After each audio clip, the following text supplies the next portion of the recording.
Welcome to my first video series, How to Draw Comics, which will hopefully be the first of an entire series, so I hope you guys follow along.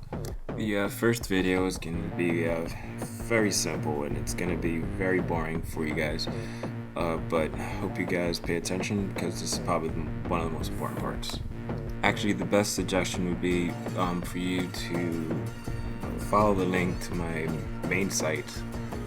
On my blog, there's going to be a write-up for you guys to follow along. Well, there's just way too much going on for me to sit here and lecture you in this one video.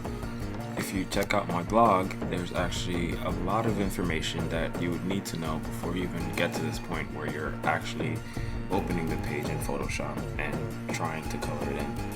You could also find the high-res TIFF that you can use to follow along with me as I show you how to color comics. Okay, well, as you can see, I choose to use layers where another colorist, actually most professional colorists, choose to use channels. And I'm not gonna get into why because no one really wants to hear me rant. What you will begin to understand after watching my videos and hopefully reading my blog is that there are many different ways to doing the same job. And in the end, it all comes down to you choosing what works best for you. For example, in case you didn't notice at the beginning of this video when I was stumbling looking for a certain menu, I don't even use Photoshop anymore.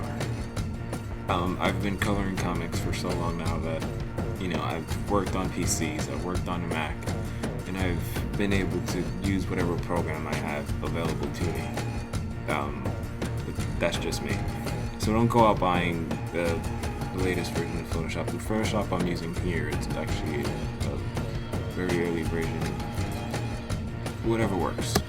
The main idea here is basically just to clean up the scan, get your inks to look as clear as possible for you to work with, and set up your layers or your channels so that you're not damaging the original artwork and you're free to color and do whatever you want. Okay, this concludes the first video in the series. I hope you enjoyed it. Tune in next time where I'll teach you how to add some flats and we'll actually start adding some color.